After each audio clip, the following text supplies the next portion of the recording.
боловч дараа нь өөртөө хэдийгээр би Бурханаас эмээдгүй, хүмүүсийг хүндэлдэггүй боловч энэ эмэгтэй амар заяаг минь үзүүлэхгүй нь.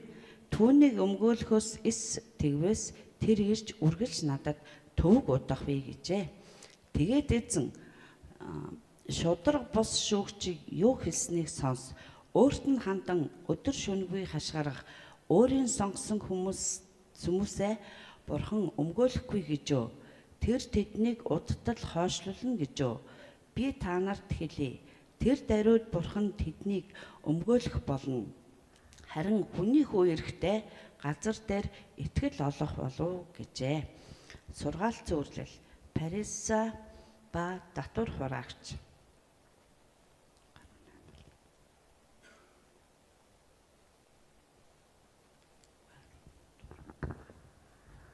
Өөрсдийгөө зөвхт хэмээн өөрсдөө итгээд бусдыг басамлагч хэсэг хүмүүст хандан энэ сургаалт зөвлөлийг айлдав. Хоёр хүн залбирахаар сүмд оржээ. Нэг нь Париса, нөгөө нь татвар хураагч байж гин. Париса хүн зогсоод өөртөө залбиран Бурхан таньда би талархъя. Юу гэвэл би бусад хүмүүс шиг залхаа, шударга биш, завхай биш. Энэ татвар хураагч шиг биш. Би 7 хоногт 2 удаа мацаг барьж олсон бүгдийнхээ 1/1-ийг өргөдөг гэв. Харин татвар хураагч нь зайдуу зогсоод тэнгэр өөд харж зүрхэлгүй. Харин чэйзээ дэлсэн байж Бурхан минь нүгэлд намайг өшөөгөөч гэв. Би та нарт хэлье. Парисан биш. Харин энэ хүн зөвдөгдөн гэртээ харав.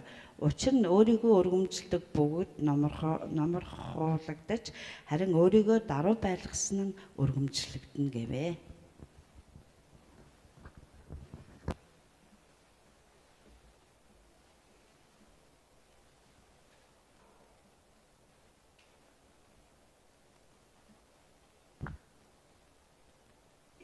Нэг хоёр. За миний яриа сонсогч байна араар. За сайн байцгаана уу. Эзний өдрийн минь төргий. Тэгээ та бүхэнтэйгээ удтал уулзсангүй. За 5-7 хоног болсон байна. Бараг сар хэртэй. За Бурхны хөвөлөөр бас сайн яваад ирлээ.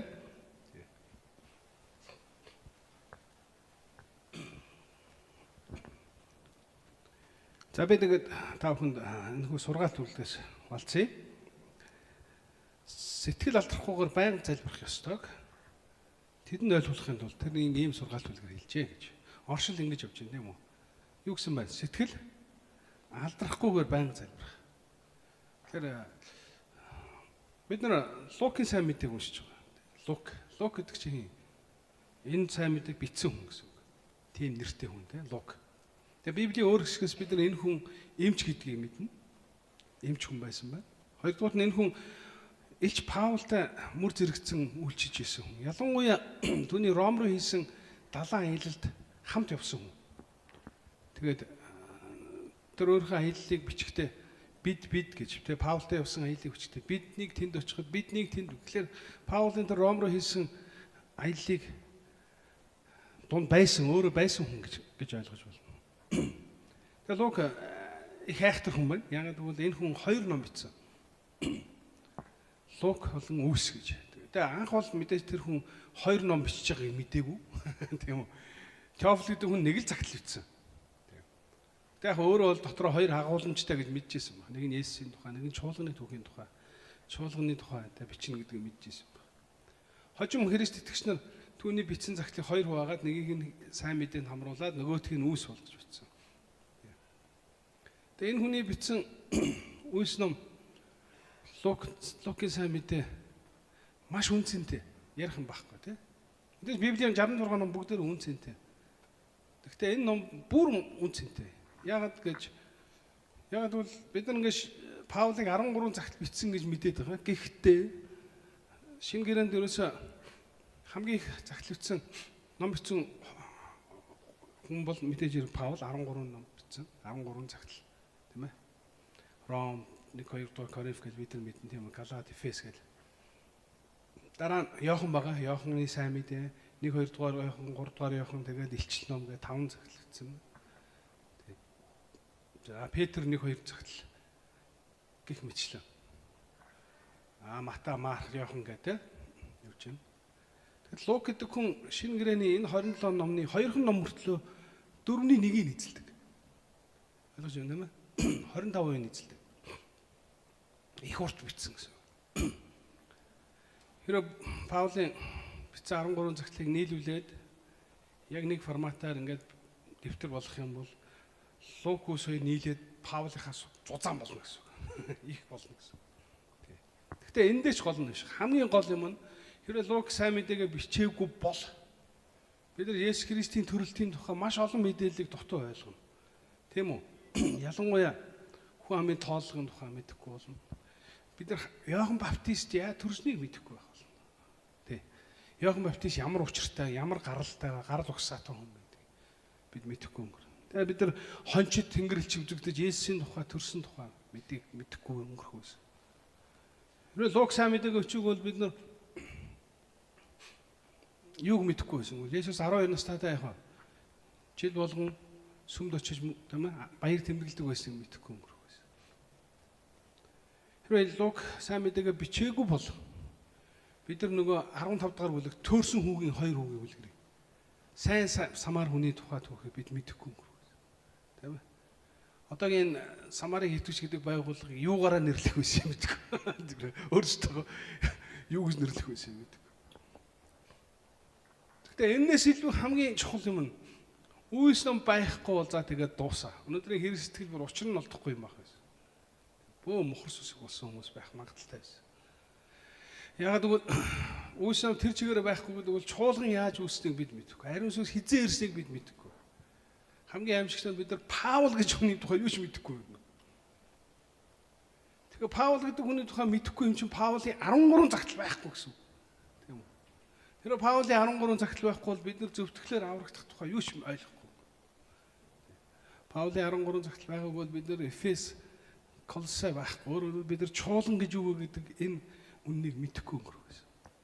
Ер нь хэрэг сэтгэл маш болонготой харагдах байсан тийм. Тэр энэ хүн маш их хөдөлмөрлөж маш зузаан түүх бичсэн.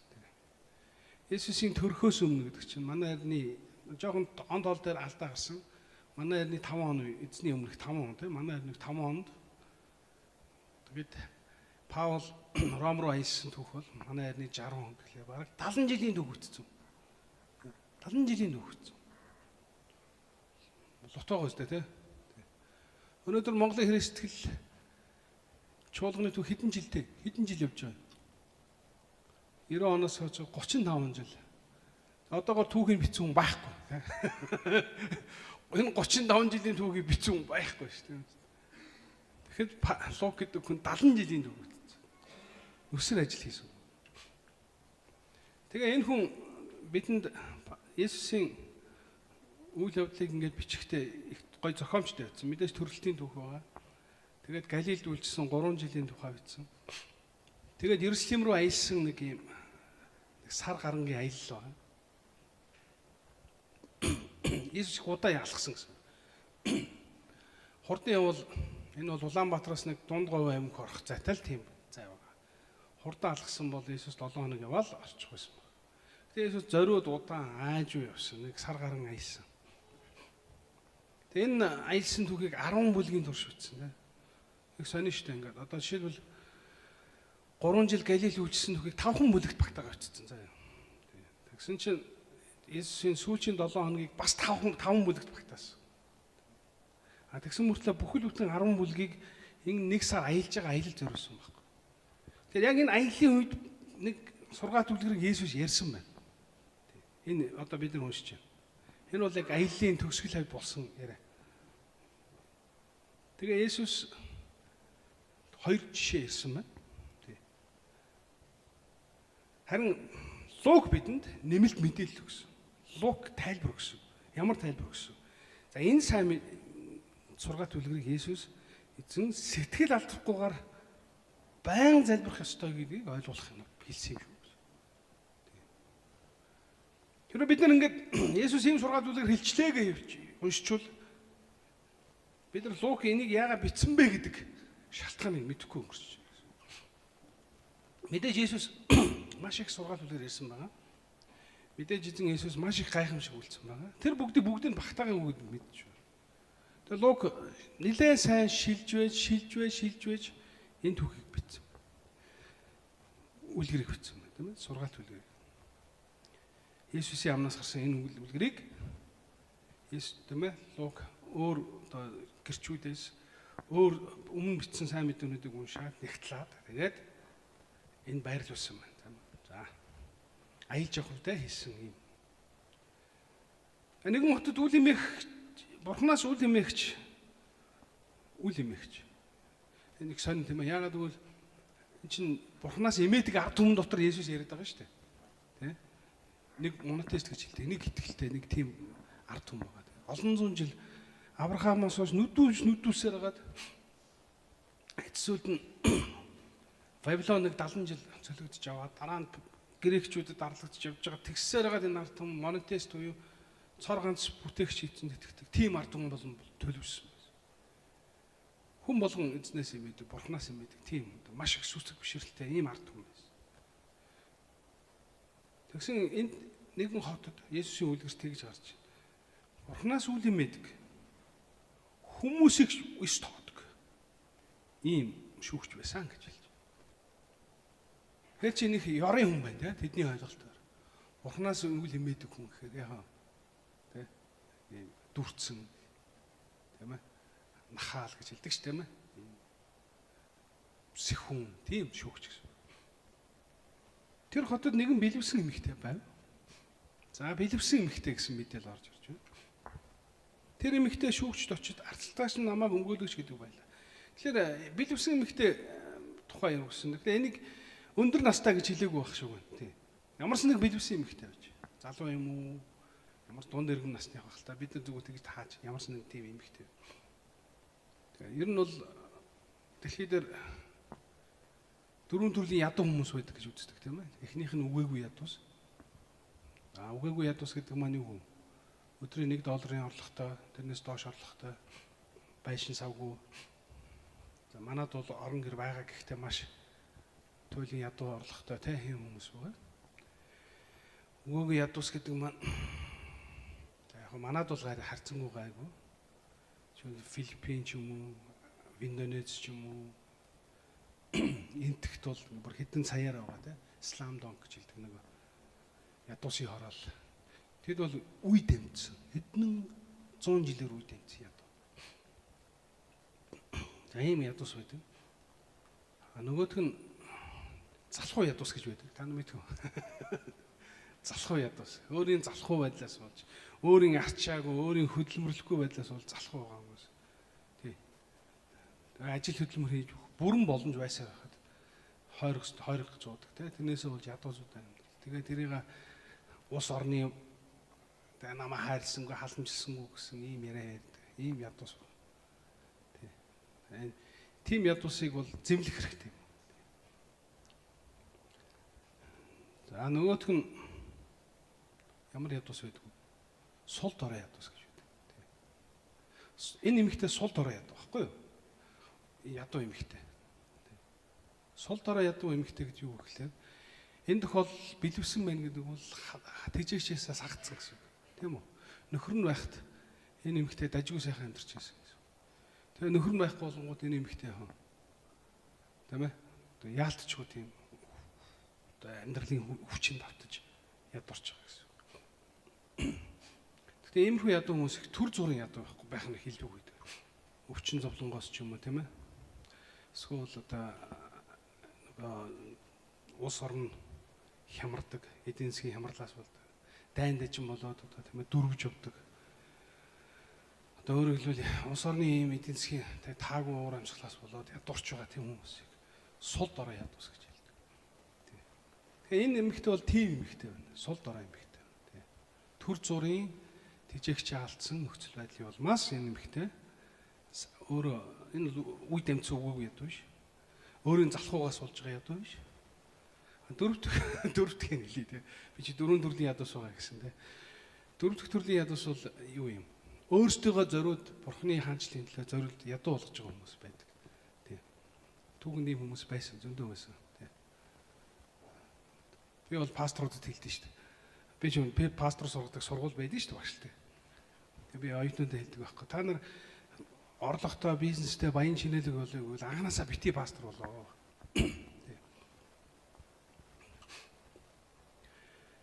Та нар энийг даруй ядуус гэж хэлдэг. Өөрийгөө даруусгах зориуд ядуу байх гэж хэлж байгаа юм л да. Тэгээ пасторууд бол яг дундаж байх хэвээр. Тэг амьдралын дундаж байх хэвээр. Ядууч биш, баянч биш. Тийм л зам өртөө хүмүүс шүү дээ. Ингэж хэлдэг байхгүй юу манай оюутан. Тэгээ манай оюутан яга баян байж болохгүй. Хэрэв чи итгэжтэйсээ баян болчвол чам руу танаа цуглааны ядуус дунд хүмүүс очиж ойрч чадахгүй. Төхөж чадахгүй тий. Чи тэр хүмүүст үйлчилж чадахгүй. Хэрэв чи хамгийн ядуу нь бол танаа цуглааныхан чи чамайг дээрлэхэд босолохгүй. Тэгэхээр чи яг дундаж л байх хэрэгтэй алтан дундаж. Ийм л байдаг. Энийг бол ажил мэргэжлийн онцлогийн улмаас өөрсдөө яг даруй ядуу байдал оруулж байгаа хүмүүс гэж ойлгодог. Энэ бол ялангуяа чуулганд илүү пастор удирдагч нар юм байдаг. Энийг ойлгоорой заа юу, тийм ээ. За тэгээд нөгөө Библи Паулын хэлсэгтэй би бүх хүмүүсийн төлөө бүх хүн болсон гэж. Тэгэхээр бүх хүний төлөө бүх хүн болох нь бол яг ийм байх хэрэгтэй болдог. За энэ бол даруй ядуус. За энэ нэмэгтэй бол түрүүний хэлсэн ямар юм ядуу? Билвсэн буюу тийм ээ. Сул дорой ядуу. Сул дорой ядуу хүн тусамж хэрэгтэй байдаг. Тэ. 92 онд би санд 93 онд тэр үед амьдрал хэцүү байсан шүү та бүхэн мэдж байгаах те. 93 онд картын барааны үе байсан. Нэлээд хүн хэцүү үе байсан. Тэгээд бид нар хэдий залуу итгэгч нар ч гэсэн би өөрөө тэр үед 15 16 тал байсан баг. Манай эсийн бүлгийн яриад ядуус тусдыг гэж шийдсэн. Тэгээ бид нар тэр хөдөхөөр тэгээд өөрөөсдийнхээ хэмжээнд ингээм цуглуулаад ингээд гэсэн хин туслах гэсэн манай отхон чим одоо германд үйлчж байна. Амьд нэг эмэгтэй байсан. Тэр манай хөрш эмэгтэй сая ингээд бэлэвсэрсэн. Нөхөр нь ингээд унтж жагаад тэгэл нас орцсон. Тэгээ дөрөв ингээд тэрсгэн ялах хөхтэй үлдсэн. Тэгээ бид нар тэр айлд очиод тэр их чинлөө залбираад ингээд тусалсан. Тэр айгүй том дурсамж үлдээсэн надад. Тэг ягаад гэвэл тэр ихч бол чадлаараа амьдарч байгаа байхгүй өөрхий нарийн боовын цэг ажиллаулаад тэгээд нөхөр нь дөнгөж сайхан хагас жилийн өмнө шахуу өнгөрцөн. Тэст амьдрахын төлөө тэр ихч тийчилж байгаа байхгүй юу? Тий. Тэгээд хүүхдүүд нь айгүй баг нь хэдтэй ч байлаа л 6-аас хөрснөө яасан. Тэрсгийн хүүхдтэй, дөрөв хүүхдтэй, эмэгтэй. Нэмэлэр тэр хүн сайн яваахаа гэж бодож байна. Одоо л хүүхдүүд нэрийн цэнд үрсэн байх хэвээр.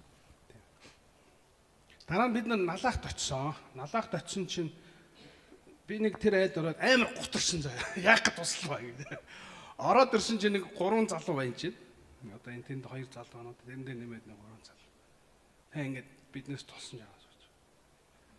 Тэг би амар гутарсан. Яагаад бол тэрэнд байгаа 3 залууд амар гутарсан. Яагаад бол чи ивэ рүү сав саруул хүмүүс байгаа. Тэгээ налаагчийн үйлээ тийм ээ нүүрсний урханд байна. Өөрөөсөө хөдөлмөрлөх юм бол тэр хүмүүс тийм ядуу амьдрахгүй байхгүй юу. Тэгээ би тэндээс бүр сүүлд нь уншаад ядуус чинь ялгаатай юм гэдэг. Тэр үед амьдралаараа мэдэрч байгаа байхгүй. Зарим хүн туслах хэрэгтэй юм байна, зарим хүн туслах ёсгүй юм байна гэдэг ойлгож байгаа. Тэгэхээр энд бол яг тийм эмэгтэй байгаа. Тусамж хэрэгтэй эмэгтэй байгаа. Тэгээ энэ эмэгтэйд нэг сайн чанар байгаа. Тэр эмэгтэй дайчин эмэгтэй тийм амьдрахын төлөө зүтгэлтэй эмэгтэй. Тэгээ та энэ эмэгтэй ямар хүнд хандсныг ойлгоорой тийм үү? Бурханлаг хүн биш байгаа байхгүй тийм үү? Хуваа хичээсэн энэ зэрлэг нөхөр байгаа байхгүй хүмүүсийг дорд үздэг тийм ялгаж харцдаг ийм их хэсэг нөхөр байгаа байхгүй. Хөрөг тийм сул дорой эмэгтэй тэр эмэгтэй яасан гэж байна? Надад туслаад өгөөч намайг өмгөөлөд өгөөч гэл яах вэ? Ингээд нойтон хамуу шиг яах вэ? Зурсан ба шүү дээ тийм үү. Тэгсэн чи юу болсон? Шүүгч өөртөө ингэж хэлсэн. Хэдийгээр би Бурханаас эмээдгүй хүмүүсийг хүндэлдэггүй боловч энэ нэмэгтэй амар зайг минь үзүүлэхгүй нэ. Түүнийг өмгөөлгий дөө. Тэгвэл тэр үргэж надад төв удах нэ гэж ингэж хэлсэн. За ингээд энэ хүн яасан баг нь туслахаар шийдсэн ба тийм. За яг энэ үлгэр бол нэг ард Есүс нэг үг хэлсэн. шудраг бус шүүгчийн юу хийснийг сонс. Өөрт нь хандан өдөр шөнөгүй хашрах өөрийн сонгосон хүмүүсээ бурхан өмгөөлөхгүй юм гэж юу? Тэр тэднийг удал хойшлуулах юм гэж юу? Би та нарт хэлье. Тэр даруйд бурхан тэднийг өмгөөлөх болно. Харин хүний хүү эрэхтэй газар дээр итгэл олох болов уу гэж. Хэрвээ та нар сайн анзаарах юм бол Есүс сургаал үлгэр хийгээд тэр хүмүүсийн дунд Есүсийг тойроо зөндөө хүн алхаа явж байгаа. Тэгээ Есүс энэ сургаал үлгэр хийсэн. Тэгэхдээ Есүс ихэвчлэн сургаал үлгэрийг яриад дуусдаг байсан. Харин энэ удаа Есүс нэмэлт тайлбар өгсөн. Энэ бас онцгой юм тэр. Яг бол өмнө нь ингээ шамнар нь Есүсийг амрахлаар нь орой тусна уулзаад өдөр таны ярьсан тэр сургаал үлгэр ямар утгатай юм бэ гэдэг асуудаг байсан. Тийм биз дээ. Хамгийн тодорхой шил бол нэг гिचийн өрийн дөрвөн хөрсний тухай сургаал. Тэгээ Есүс тэдэнд тайлбарладаг байсан. Гэтэл энд сургаал үлгэр дээр Есүс тайлбарлаагүй ч гэсэн энэ сургаалаас юу сурах вэ гэдгийг нь шууд газар дээр нь хэлсэн. Эзэн юу гэж хэлсэн? Бурхан эцэг чинь та нарыг өмгөөлнө. Тэр та нарын залбирыг хойшлуулахгүй. Тэр даруйд бурхан та нарыг өмгөөлөх болно. Энэ бол Есүс энэ сургаал үлгэрийг утгыг тайлбарлахаас илүүгээр энэ сургаалаас юу сурах вэ гэдгийг чи яах вэ? Бэлэн хэлээд өгсөн. Дараа цааш нь уншъя. Өөрсдөө зөвхт хэмээн өөрсдөө итгээд. Тэгэхээр энэ хоёр сургаал үлгэр нэг дор хэлэгдсэн гэж ойлгож болохоор байгаа. Ягаад гэвэл энд ямар нэгэн завсар байхгүй. Дараа өдөр гэдэг ч юм уу, эсвэл аль нэг амралтын өдрөөр гэдэг ч юм уу, тэгж хэлээгүй. Шууд үргэлжилж байгаа. Тэгэхээр энэ сургаал хоёр сургаал үлгэрийг Есүс ойрхон нэг дор хэлсэн байх. Асар өндөр магадaltaй. Энэ бол би тэгж үзэж байна. Ингэж үзэх хоёр шалтгаан байна. За зүгээр харъя. Өөрсдөө зөвхт хэмээн өөрсдөө итгээд бусдыг басамлагч хэсэг хүмүүст хандан энэ зүйлийг айлдав. Энэ үгэлбэр бол Лукийн тайлбар. Зохиогч бидэнд мэдээлэл өгöd. За энэ онлогэр бол тийм үү. Сэтгэл алдрахгүй залбирах тухай биш ээ. Энэ юуны тухай? Өөрсдөө зөвхт хэмээн итгээд бусдыг басамжилдаг тэр хүмүүс. Энийн өмнө ямар хүн гарлаа, ямар шүүгч гарлаа? Бусдыг яадаг хүн гэсэн. Дорд үздэг. Хүмүүсийг үл хөндөлдөг. Басамжилдаг шүүгчийн тухай юм. Өөрсдөө зөвхт гэж итгээд. За ингэж үлгэрийн үши. Хоёр хүн залбирахаас сүмд орчие. Нэг нь фарисей, нөгөө нь албан татвар. Фарисей гэж хий. Угаасаа тэр ард түмэн маш шүтлэгтэй ард түмэн. Тийм ээ, цорын ганц бурханд итгэдэг, монотеист сэтгэлтэй тэр ард түмэнд дотроо бүр цоорцсон гэж хэлдэг те. Тасархаа. Гүн шүтлэгтэй. Бүр шүтлэг бишрлээрээ тасарцсан тийм ийм хүн байна. Тэр бол фарисей бүлэг. Фарисей бүлэг тийм дуртай н ордог юм биш тийм.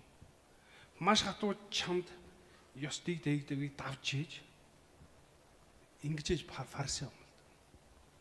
Та нар Паулын мэдэн тийм. Паул Филиппотоор өгсөн. Би бол жинхэнэ фарисей байсан гэж.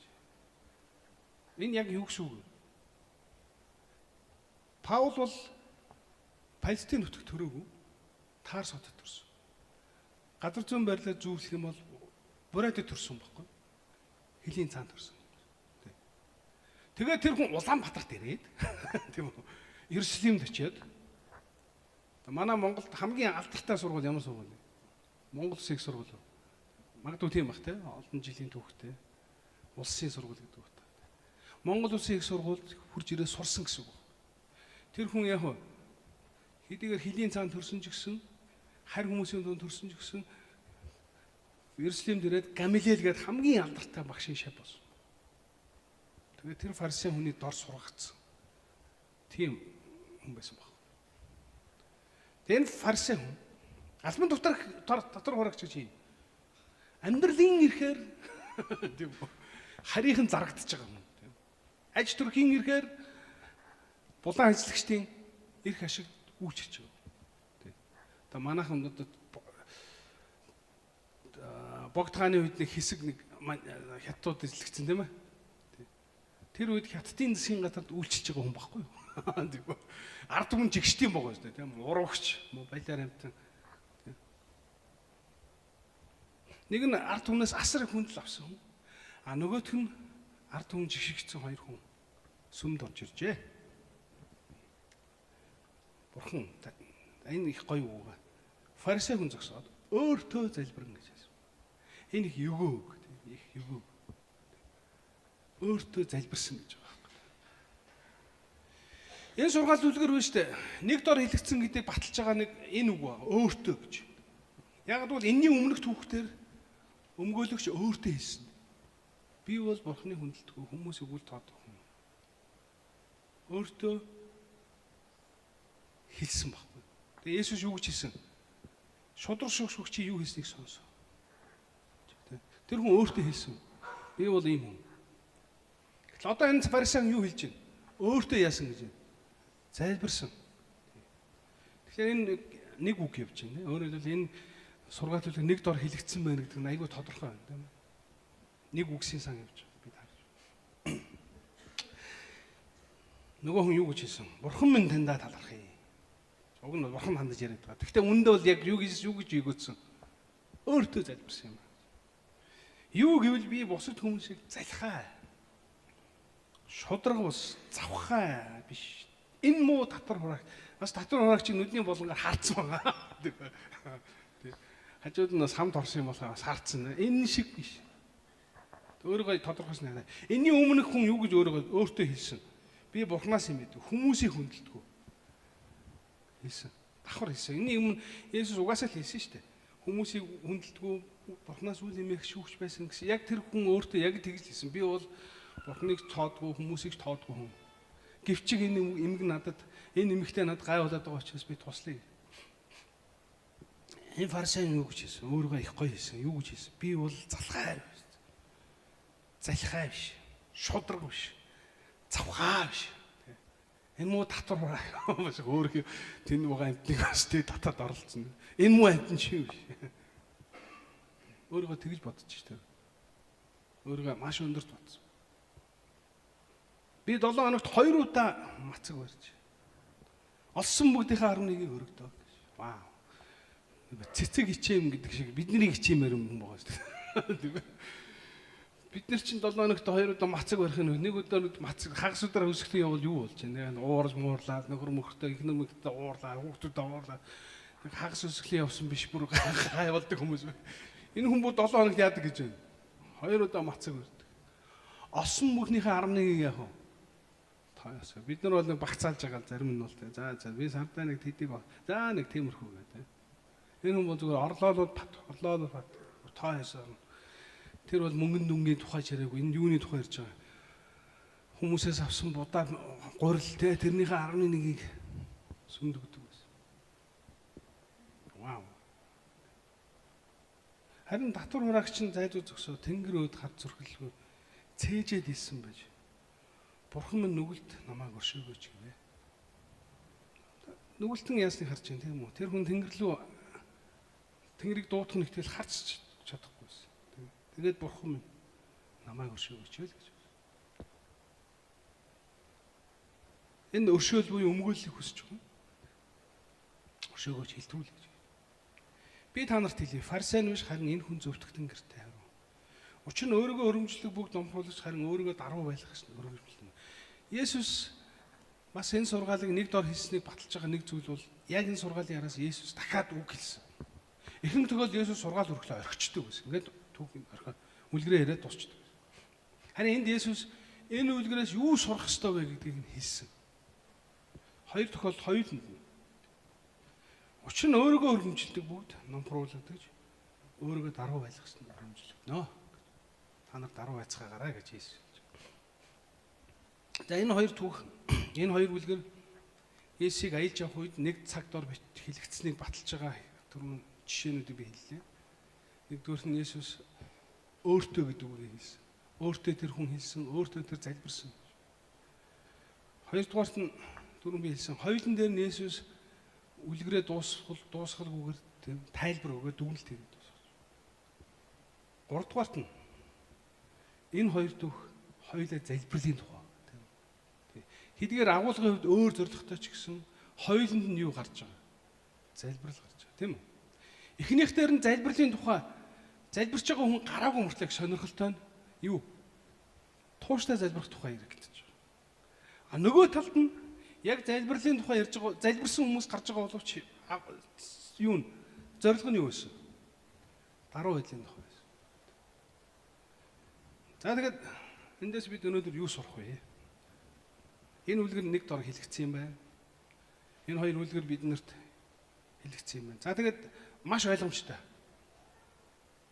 Хэрвээ та энэ үлгэрээс ямар нэг юм сурмаар бол хамгийн эхлээд Есүс эзэн юу хийснийг анхаарах хэрэгтэй. Эзэн энэ үлгэрээр дамжуул бидэнд юу хэлмээр байсан бэ? Баярлалууштай минь Есүс энд хэлчихсэн. Тийм үү? Хайгаад аваад ах хэрэггүй, тийм үү? Интернетээр хайгаад хэрэггүй, чат GPT-гээс асуугаад ах хэрэггүй, тийм үү? Багш магшаасаа пастороос яг асуугаад ах шаардлагагүй, тийм үү? Энд Есүс маш тодорхой хэлсэн. Юуг хэлсэн?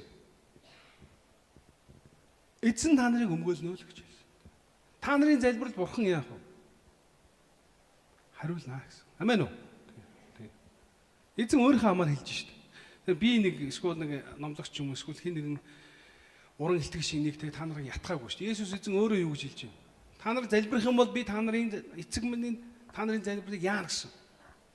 Хүлээж авна. Хойшлуулахгүй гэж хэлж шít.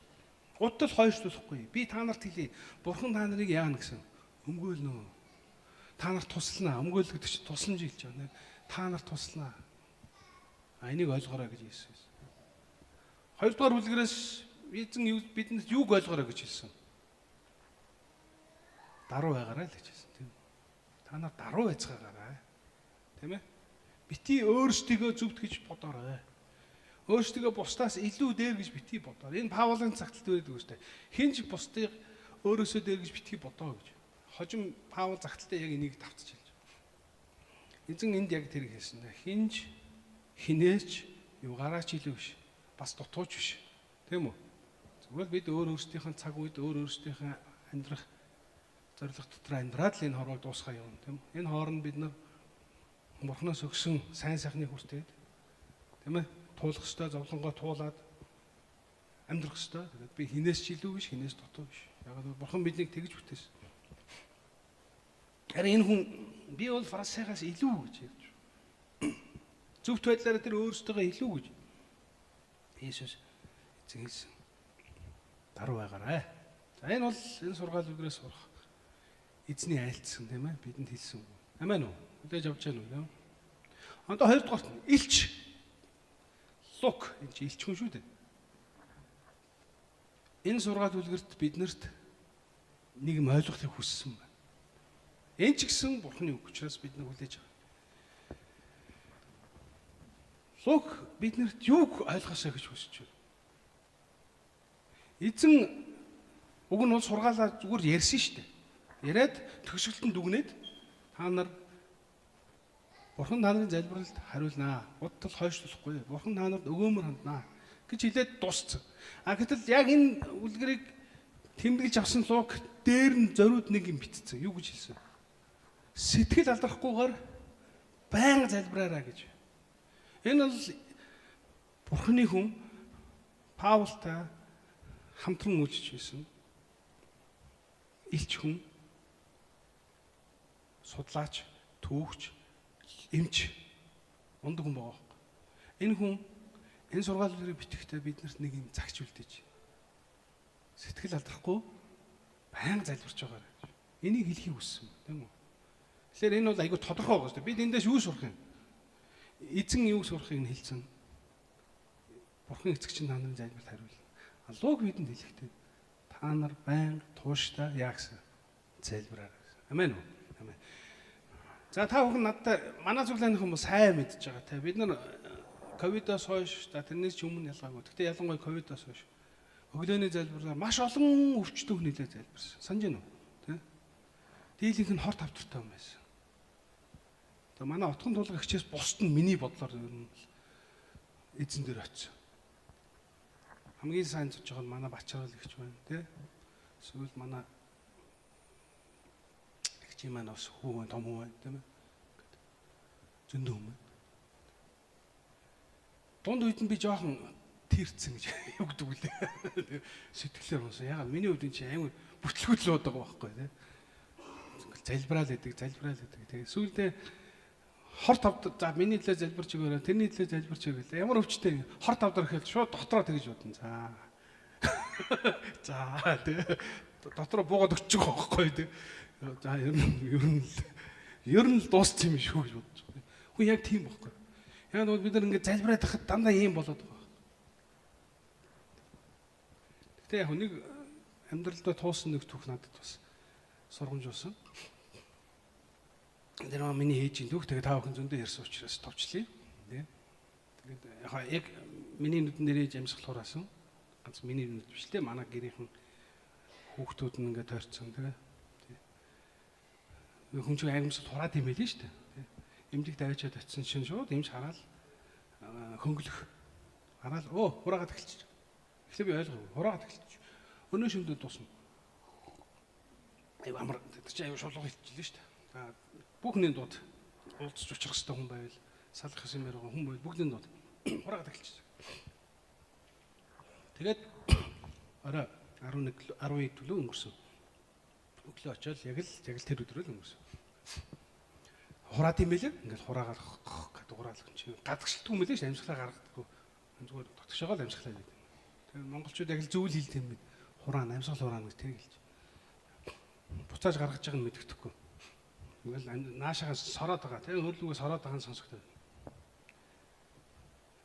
Тэгтээ би тэг залбирсан баг.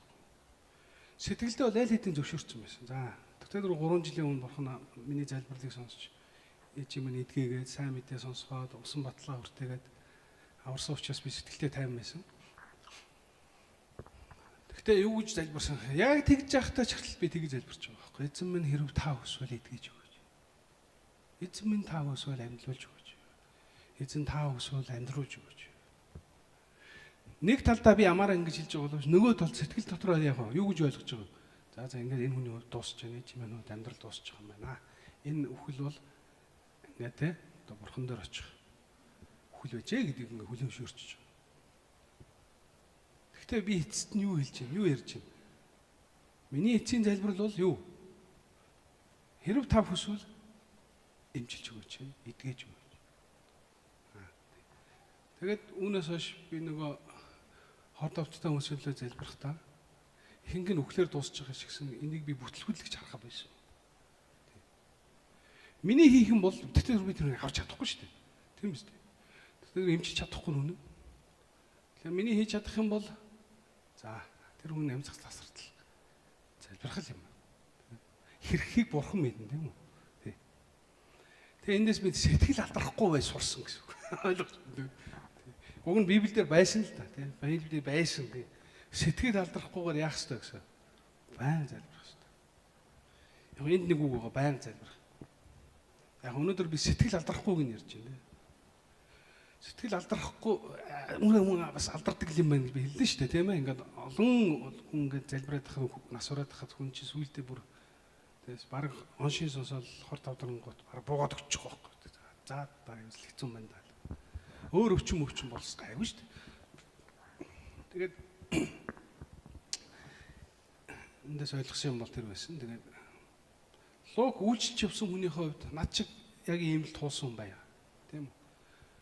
Тэр олон даваа бэрхшээлийг туусан. Надаас илүү тэр Паултай ойр байж, тэр далайн хилэлд хамт байж, үйлчлэлд ойр байсан. Тэгээд дандаа харь хүмүүсийн дунд, дандаа эсэргүү дайсагнагч хүмүүсийн дунд сайн мэдээ тариаж өгсөн хүний хувьд олон удаа тэр хүн тийм ээ соригдож, олон удаа гутрах, олон удаа сэтгэлээр алдрах ийм нөхцөл орж исэн гэж би бодож байна. Би ч харьцангуй монгол хүмүүстэйгээ, итгэж хүмүүстэйгээ байгаа учраас гайгүй шүү дээ тийм үү?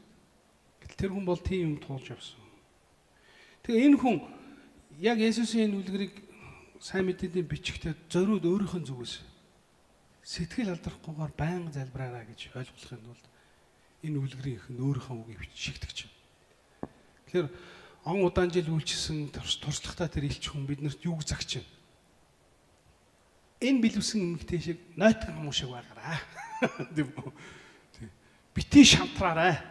Харж байгаа үстэй тий. Тэр тусламж хэрэгтэй эмэгтэй хүн тусалдгүй хүнээс тийм ээ. Чаргууталцааргаад тусламж авсан шиг. Бурхан мэдээж энэ шүүгч биш. тэр өгөөмөр, тэр өөрийнхөө хүмүүсийг өмгөөлдөг, хайрладаг, түшдэг. Тийм учраас та нар яхаа байнга залбираарай, гэхдээ битгий сэтгэл алдраарай гэж хэлсэн. Би ч гэсэн одоо өөрийнхөө туршлагаараа ингээд хүмүүст хэлвэл би бараг тэгж хэлэхээр байгаа байхгүй. За залбираарай. Танаа ах чинь ч юм уу, эгч чинь ч юм уу, нөхөр чинь ч юм уу, хүүхд чинь ч юм уу, эхнэр чинь ч юм уу аимшигтай хорт авдрын мэдээ сонсон. Одоо би бол хамгийн түрүүнд хэлнэ. Та залбир гэхдээ сэтгэл битгий алдраарай. Тэ? Битгий гутраа. Яг урт замд болно шүү, тэ? Имжлэгдэхийн тулд маш их юм үзэн шүү. Битгий сэтгэл алдраарай. Тэ? Сэтгэл яг алдарч болохгүй шүү, тийм ээ. Битгий гутраараа, битгий зөвхрөөрөө. Энд чинь жохоо шүү, бурхан хамт байна. За энэ сургаал хүрээ сурах нэг юм байна. Харин Паул Лук юу гэж хэлсэн? Өөрсдөө зөв тэмээ өөрсдөө итгэх бусдыг басамжлагч хүмүүс хандаг энэ зүрлийг хэлжээ. Тэгэхээр энэ зүрлэл дээр бол Лук нэмж юм хэлээгүй, адилхан. Есүстэй санал нэг үг. Юу гэж хэлж байгаа? Тийм ээ. Даруй байх тухай ярьж байгаа. Тийм. Гэтэ яг энэ түүхээс энэ хоёр түүхээс миний ажигласан юм бол нэг юм байна. Хоёулаа залбирлын нэг нь залбирлын тухай биш ч гэсэн тэр түүхэнд нь бол залбирал явж байгаа. Тэр үлгэр дотор нь. Тэгээ энэ хоёр нэгдгээ харах юм бол ерөнхийдөө залбирал гэдэг юмар холбогдож байгаа. Нэг нь залбирлын тухай сургасан, нөгөөх нь хэдий тийм биш ч гэсэн залбирал авч байгаа. Тэгээ ингээ нэгдгээ харах юм бол ялангуяа сүүлчийн түүхээс харах юм бол тэр ядуу бэлэвсэн эмэгтэй болон фарисеун хүн хоёрт нэг адилхан юм байна тий. Тэр хоёрын бол нөгөө хоёр шүүгч болон нөгөө фарисеун хүн байгаа тий. Тэр хоёроос харсан нэг юм байна. Тэр нүглээр хандлага байна. Хандлага маш чухал. Залбиралд хандж байгаа хандлага. Асуудал хандж байгаа хандлага нь маш чухал. Тийм үү? Бэлэвсэн эмэгтэй бол тууштай. Авах юм тэр хандлага нь байна. Тусам заавал авна гэсэн тэр чин сэтгэл. А нөгөө фарисеун бол юу? Маш даруй байгаа тийм ээ. Өөрийгөө яг үнгээр нүгэлтэй гэдэг мэдэж байгаа. Тэр сэтгэл. Тэгээд тэр хүн нэг дүрслэл нь айгүй чухал тийм ээ. Тэр хүн тэнгэр өөд харж чадахгүй. Цээжээд хэлсэн. Хэлж байгаа тийм үү? Хүчтэй дүрслэл байгаа шүү дээ тийм ээ. Та нар ингээ нэг доошоо тонгож байгаа цээжээд хэлдээд үзтээ. Тэгээд үзтээ надтай. Доошоо ямар санагдаж байна. Яг л ийм хийж байгаа тэр хүн. Тэгээд залбирч байгаа. Тэгээд хандлага байгаа байхгүй. Есүс хэлсэн энэ дүлгэртэх тэр дүрслэл бол тэр хүн ямар чин сэтгэлтэй байсан харуулж байгаа. Тэгээд би залбирал юу хэлэх гээд байна гэхлээр залбирал хоёр юм хэрэгтэй. Яг энэ түүгээс хоёр юм хэлмээр. Нэгдүгээр нь тууштай тасралтгүй, цөхрөлтгүй байх тухай. Хоёрдугаар нь залбиралд эерэг хандах хэрэгтэй гэж хэлмээр байна. Тийм үү? Зөв сэтгэлээр гэх юм уу? Юу гэж хэлээ нэ? Хандаасаа. Тэгвэл бид нар залбирлыг нэг тийм өлөг болсон яриа тий. Байдаг юм гэж бити хандаасаа. Тийм үү? Залбирал бол энэ хүмүүсийн хувьд нухацтай юм байна. Тэгээд хэлж хэл байдیں۔ Залбирч хэл байдیں гэсэн биш. Ялангуяа Иесусийн тэр өгөө байна шүү дээ. Өөртөө залбирч байгаа. Энэ ерөөсөө тэр хүмүүсийн энэ дөрвөн хүний асуудалд хандж байгаа тэр хандлагыг маш гоё дүрсэж хийсэн. Тэр дүрслүүд нь маш энэ үлгэрийг чимж байгаа нэг гоё тий гоё болгож байгаа юм. Тэр хүмүүст яаж хандж байна? Бурханд яаж тэр шүүгч. Тэр одоо билсэн юм хтээ яаж тэр ажил хэрэгэ бүтээхийн бол өмгөөлөгч юм тий царай алдаж гүйж байгаа тэр сэтгэл. Тэр албан дотор хараач ямар бардам орж ирж байгаа тийм. Тэр залбирах гэдэг байгаа шүү дээ. Нөгөөт нь ямар даруй байгаа тийм.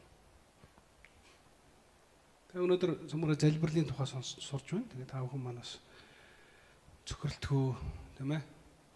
Сэтгэл алдрахгүй залбирч байгаарай гэж уриалж байна. Амен. Тэр нь залбиралд бас чин сэтгэлээсээ хандаач ээ. Тийм үү? Амен. Олон удаа хүмүүсийн л зан авир юм шиг байна. Ковид үед бид нэг сэргсэн. Тэгтээ манайхан биш л дээ. Дэлхийд даяараа тэгсэн. Тийм ээ. Хүмүүс цочрдсон, айсан, түгшсэн, бурхны хайж гисэн, хашгирч гисэн. Тэгээд ковид аюулгүй болсон, тайвширсан. Тэгээд Гэ мартсан. Одоо дараагийн аюул хүртэл яг тийм амар түжиг амьдарч байгаа. Тийм. Манай Христ итгэгчдийн нэг юм цикл үү, нэг юм гай зовлон уучрахад сандарч нэг бурхнаа сандаг. Бити тийм байгаа ч гэж би хэлэх гээд. Би оройн залбирал, өглөөний залбирал байгаа хүмүүс одоо олиг болтол хэлсэн нэг үгаа тий. Та нарын ахын асуудал хэдээс дуусахгүй тийм үү? Хэдээс дуусахгүй. Хэдээс дуусахгүй тийм үү? Та амьсгал хураат ухраах үед л дуусна. Нэг нь болж идэл нөгөө юм гараад ирдэг тийм үү? За энэ болчлоо даа гэж идэл дараагийн гараад ирдэг. Аягүй хэцүү тийм үү? Бүх юм окей болж идэл хүүхэд зовоогоод эхэлдэг. Хүүхдийн асуудал дуусч идэл тэнд нэг нөхөр зовоогоод хүний амьдрал дуусахгүй. Тэгээ би үргэлж хэлдэг. Харин ухаантай хүн бол залбирт юм аа. Ухаантай хүн урьдчил залбирт юм. Заавал зовлон иргэсэн үед ухаан ордгүй юм тийм. Заавал зовлон иргэснийхэн дараа, заавал хүнд юм тохиолцсныхаа нард, заавал өвчгөн хууч тохиолцсныхаа, заавал юм бүтлгүүцснийхэн нард залбирдаг тийм байдаг юм аа. Ухаантай хүн бол тэртээ дөрвөн амьдралын энэ явдал дуусахгүй мэдж байгаа учраас бурханд урьдчилан залбирт юм аа. Хамгаалт бид нар мэдэхгүй шүү дээ. Бурхан биднийг ямар их аюул ослоос хамгаалж байгааг бид мэдэхгүй шүү дээ. Тийм үү? Юу ч тохиолдох байсан бид мэдэхгүй. Харин бид урьдчилан залбирч бурханд өөрсдөө түшиж энэ жолоо урьж байгаа залууст хэлье. Та нар би ч гэсэн дэгдэг. Жолоо хуурал барихтаа залбирдаг бурхан минь хамгаалж өгнө. Гэхдээ эн чинь ч гэсэн яг хамгаалт мөн биз дээ. Тийм ээ? Тэгэхгүй бол бид нар чинь нөгөө сурцаараа шуугаал яг тийм. Юу ч болоо хэлээ бурхан. Тийм ээ? Аюултай шүү дээ. Тийм болохоор та бүхнийг бас залбиралд өрж байна. Оройн залбиралд. Яг гоо мэдээж гэртээ залбирч болно. Жорлондоо залбирч болно. Бас би бас та нартай адилхан амьдрэх хүн учраас мэдэн шүү дээ. Гэрт худлаа гэдэг юм аа. Тийм үү? Гэр төвлөрдөг юм аа. Би мэдэн тийм үү? Гэрт та нар нэг жорлон хорлонд ороод нэг цаг гаргаад залбирна гэж байхгүй. Ус мус дуурайд ингээд тэгэл тэр хайн гэсээр л амьдрал чи ингээд дууст юм аа. Тийм болохоор яагаад цуглаа та нарыг ингээд ураад ирээд залбир гэдэг байгаа хэрэг. Та нар энэ төвлөрнө шүү дээ. Энд яг залбирдаг байхгүй. Яг цаг гаргаад тий. Тийм. Тэгдэг үстэй. Тийм учраас санаг ураад байгаа байхгүй. Тэгээ манай цуглаан гой байр савтай байна шүү дээ та. Тий. Сая би 4 Монгол цуглаанаар орж ирсэн. Энэ эцгүй авах хугацаанд. Тэгээд ихэнх нь Солонгос тугаа цуглаа. 3 Солонгос тугаа цуглаа.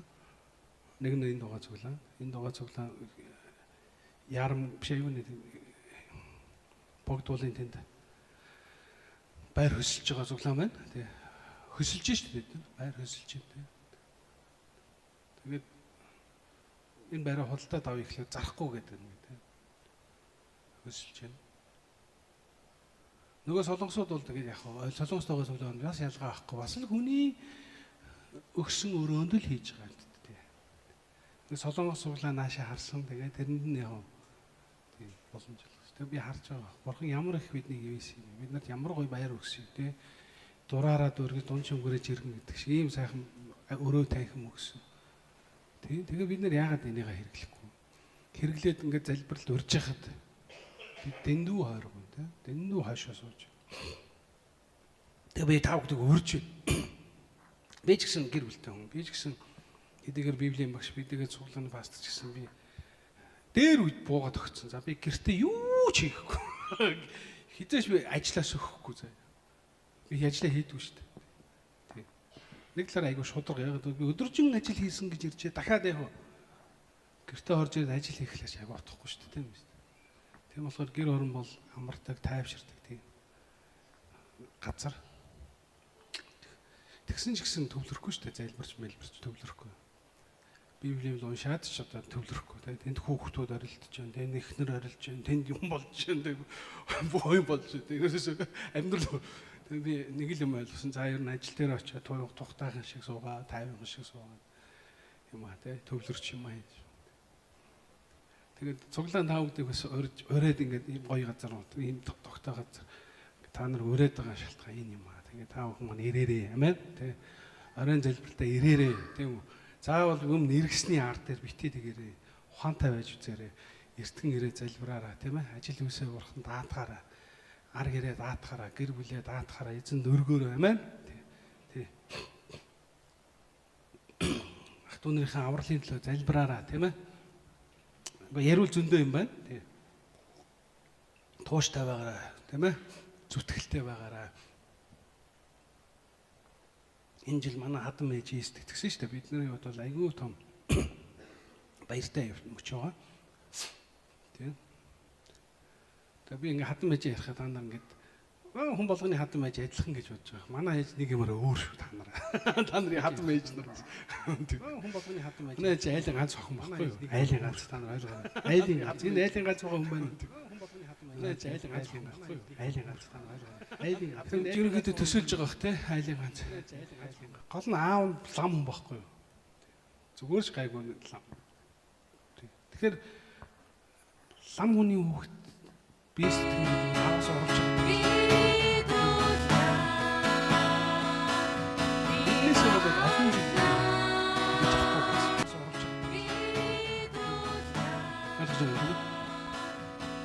Манай аав ээж юу гэж асууж байна шүү.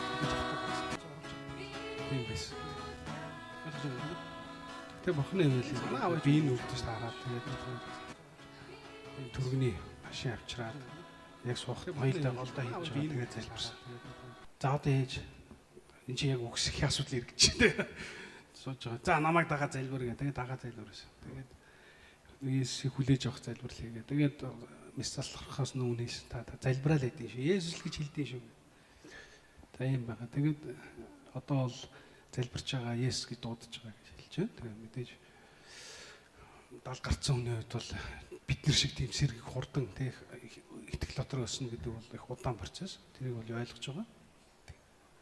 Тэгээд би энийг яагаад ярьсан гэхээр энэ 30 жилийн залбир шүү. Тий. 30 жил залбирч байна. Эхнэр маань 25 онд 95 онд орчим Есүс итгэсэн. Тий. Анх итгэхтэн зодоол хөөгөөл Библийн ураал гэж исэн хүн шүү дээ 30 жилийн дараа Есүс итгэж. Энэ чинь цөхрөлтгүй юу?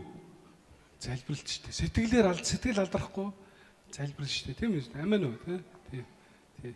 Манай авч бол гоё өсөө. Ингээд Есүс итгэл том өрөөний өө би Есүс итгэдэг болсон. Цуглаан явдаг болсон. За тэгээд сонгоо өсчихсэн. За тэгээд бол миний хувьд бол хавчлаг байхгүй шүү дээ. Ингээд Есүс итгэснээ хэлээл болоо. Асуудал шийдэгчсэн. Манай хүний хувьд бол өөр шүү дээ. Манай ээж нь зодоож, энэ чад Библийн нуур тастаал ойлгож байгаа лам хүний ганц охин ч яг л юм. Яг бурхны хавралаар 30 жилийн залбирал энэ жил биелсэн. Тэгэхээр би таавг нь урьж байна. Битгий сэтгэл алдраараа, тууштай байгаараа, залбираараа. Амен. Тий. Тууштай байгаараа, битгий сэтгэл алдраараа. Байнга залбираараа. Тэгээд ах トゥ нарын залбирлын төлөө залбир. Тий. Битгий март. Би дүүгийнхээ ахыхын төлөө залбир мартцсан байдаг. Гинт залбир нэрэ тий. Тэдний гандлаа залбирдаг. Яг нь миний хувьд бол миний ах их зүүнөр сайн сайхан явж байгаа учраас ганц л юм байгаа. Тэдний авралын төлөө залбирч байгаа. Өөр тэдэнд өөр юм хэрэггүй. Тийм биз дээ. Ажил нь байна, амьдрал нь байна, орлого нь байна, бүх юм нь байна. Тэгээд тэдний хувьд бол ганц хэрэгтэй юм юу? Аврал шүү дээ, тийм ээ. Тий. Авралын төлөө залбирч байгаа. Аврагдахгүй бол хайрн биз дээ, тийм ээ. Хайрн уу? Тий. Тэр доор тамд өстийн ертөнцид мөнхөд орилон яолох бол шүү дээ. Тийм ээ. Тэгээ бид нар энийг мэдж байгаа хүмүүсийн хувьд энэний төлөө залбирах хэрэгтэй. Өөр хүүхдийн төлөө залбирах хэрэгтэй. Таны амжилт. Таны эргэн тойронд хэдэн хүн итгэснээс хамаарна шүү. Би уул энийг шударга хэлнэ. Тий. Ойлгомжтой. Тий. Би өөр амжилттай итгэж хэлж чадахгүй. Тэгэхдээ бурхны хавралаар ямарс миний нэг ихч итгэсэн. Миний дээдлийн ихч хоёр хүүхэд маань усан баталгаагаар шийдтгсэн. За ангин аймгийн чухал байна. Тийм үү. Ямар ч өөрийнхөө эргэн тойрны хүмүүсийг шийдтгсэн. Миний хувьд аюулгүй чухал хэрэг байна. Тий. Өөрийнхөө ээжийг одоо хадам ээж. Би та нарт хэлье. Та нарын итгэлийн амьдрал чинь та нарын эргэн тойрны хүмүүс шийдтгснээс чинь шалтгаална шүү. Тий. Тэгэхгүй бол та итгэлээ хэршлэхгүй ямар хэрэгтэй гэж тий. Шийдтгэж байгаа тийм биз. Тэр хүмүүст мөнхийн ус руу там руу унж яхахыг харсаар байж шүү. Тийм аюул түүндийн нүрэлсээр мэдсээр гэж юм шиг. Тэгмэлэр би энэ хэсгийг яг би ярьж байгаа. Ядаж та нар оройн залбиралд яагаад ирэх ёстой гэж би хэлээд байгаа. Ядаж энэ хүмүүсийн төлөө залбирахын төлөө ирье. Бид нар бич гэхээс илүү миний их 30 жил ээжийнхэн төлөө залбирсны хүчинд. Тийм үү? Өнөөдөр ингээд сэтгэлээ гэдээ баярлаа байж. Тэгэхээр та нар ах дүү нарын төлөө цаг гаргаад залбираа 7 хоногт нэг удаа, ядаж нэг удаа. Тэгээд зориулт гаргаа, тийм үү? Зориулт гарга. Тэгээд залбир. Яг уу ийм тохиолдолд бол би хүмүүст хэлдэг. Уг нь мацаг бар залбирах гэсэн. Тий. Хүний амь навсны тухай ярьж байгаа бол, хүний эрүүл мэндийн тухай ярьж байгаа бол, хүний хувь зээний тухай ярьж байгаа бол бид мацаг барин залбирах гэсэн. Тэгвэл нэг виз бүтэх тухай, онгоцны билет бүтэх тухай ярьж байгаа бол тэр нь бол яах вэ? Нэг дурс залбирлаа дурс. Хүний хувь зээний тухай ярьж байгаа бол мацаг барин залбираа. Та нар цаг гаргаж залбир. Өвдөглөө залбир, тийм ээ. Сөхрөө залбир, урагшаад хөвтөө залбир, уйл, тийм ээ. Та өрөөхөөс нааш, та аврахаас нааш, та эдгийхээс нааш. Гэж залбир. Олон хүний гэрчил яг тэгж залбирсан залбир биелсэн байдгийг шүү их сонио, тийм. Тий. Манай багийн ахлагч ихчийн төлөө залбирсан залбирлыг та нар зөндөө сонс, тийм ээ. Тий. Нэг бол яг тийм бурхантай харьцуулах хэрэгтэй. Нэг бол олон жил тууштай залбир. Тий. Амен уу? Амен. Тийм болохоор өөрсдийнхээ итгэлийг гэрчлэхийн бол залбир. Амен. Тий. Бити амгалан тавиа яваад. Бити тий нэг амьдралын нэг юм тойрог дотор ингээд нэг өдөр тутмын оргицэн арга цас амьдраад. Жохон утга учир нэм, жохон зориг нэм амьдралтай. Тийм үү? Одоо хүмүүсийн нэрийг бичээ тавиад залбир. Хэнийг аврал авчирмаар байгаа залбир. Бурхан чадахгүй юм гэж байхгүй. Тийм үү? Амен. Тий. Тэгээд цаг гарган залбир. Тий. За яг гэртээ залбирч байна. Хэрвээ гэртээ залбирч байгаа бол хүүхдүүдээ ер нь саад болгож байгаа бүх юм ингээд гаргаж байгаа, хаалга хайж байгаа ганцаараа хинч нөлөөлөхгүйгээр өрөөндөө орж байгаа. Тэгээд сувд цугаа залбир. Библи уншаа залбир, тийм ээ? Тий. Бурхан яаж ажилтгийг хараа л да. Амен уу? Тий. За зөвмөр хамтаа залбир. Эзэн Есүс минь танд баярлалаа. Тэгээд таныхаа өмнө би дахин ирж байна. Эзэн минь та бас бидний сургаал үлгэрээрээ дамжуулан тууштай бөгөө тасралтгүйгээр сэтгэл алдрахгүйгээр залбираа. Биднийг залбиралтаа сэрэг байж, залбиралд ач холбогдол өгч, сэтгэл гаргаараа гэж та бидэнд заасан учраас танд баярлалаа. Бидний зүрхний хандлага зүг байхын төлөө залбирч байна. Бид залбирал тууштай байхын төлөө залбирч байна эзэн. Бидэнд туслаач, бидний сул дорой байдал туслаач. Бид нар цаг гарган хайртай хүмүүсийн авралын төлөө залбирах ерөөлийг бидэнд сойрхооч. Эзэн бурхан минь ах дүү нарынхаа тэр буруу ахлагч байгаа зам руу, тэр там руу алхаж байгаа зам руу эргүүлэхэд бол бид залбирч байна. Бидэнд туслаач. Биднийг тэгээд утахгүй алхаж байгаа та бидний аварсан шиг. Тэр гайхамшигт тэдэнд үлдээж. Ариун сүнс минь тэдний хатуу сэтгэлийг цөм зогсоож. Эзэн ариун сүнс минь тэдний зүрх сэтгэл та хүрээж. Бид залбирч байна эзэн. Бидний дүү, бидний аав ээж, ах дүү амар садан төрөл төрөсдөн. Олон монголчууд таныг мэдэхгүйгээр уул хаданд, модон хаданд шулуунд уул хангаад мөргөөд тэднээс аврал хайгаа явж байна. Эзэн та авраг шиг дээр мэдүүлээч. Та эзэн гэдгийг харуулаач. Би танаас залбирч байна эзэн. Бидний нүд өвчтөе олон хүмүүс байгаа. Бидний нүд махан биеуд цол дорой хүмүүс байгаа. Тэдний хөдлөө гэсэн залбирч байна. Тэд нар маань өвдөлтөндөө, тэд нар маань өвчнөдөө сувн шаналж байгаа. Энэлж байгаа үед эрүүл байгаа би тэдний төлөө залбирч, тэдний төлөө санаа тавьж, эзэн тэдний төлөө таныг шигсэрч тань руу хашгирахыг хүсэж байна эзэн. Бидэнд туслаач. Биднийг залхуу хойрог байсан төлөө уучлаач. Биднийг өөрсдөө хуваа хичээж байсныг минь та уучлаач. Бид өөрсдийнхээ сайн сайхан хансныг минь та уучлаач. Эзэн бурхан минь таны өмнө зөвдөж, таны өмнө цаг гаргаж, эзэн бурхан минь хайртай дотн хүмүүсээ хамгаас хайртай ах дүү нар, цусан төрлийнхнийхээ хамаатан саднуудныхаа таны авралд авчрахад биднийг зуушлагч нар байлгаж өгөөч. Эзэн та биднийг тийхүүгээр өөрсдөө дайчлан залбирагч нар болгож өгөөч. Үрд ингээгчүүд биднийг та залбирагч нар байлгаж өгөөч. Эзэн бурхан минь таныг өдөр шөнөгүй амар заяа үзүүлэхгүй байлахаар тэг залбирдаг хүмүүс болгож өгөөч гэж бид тандаа гойн залбирч байна. Бидний зан авирыг өөрчлөөч, бидний хандлагыг өөрчлөөч эзэн минь. Эзэн Есүс Христ рүү ирж, эзэн таны өршөөл дотор, нэгүс дотор, таны хайр дотор урамшихад та туслаач. Эзэн тантай ярилцаж, таныг ойлгож, таны үгээр тэнхэрч эзэн тань залбирагч нар байлгаж өгөөч. Эзэн Есүс Христийн нэрээр энэ бүх гой залбирлаа өргөн даатхан залбирч байна. Амен.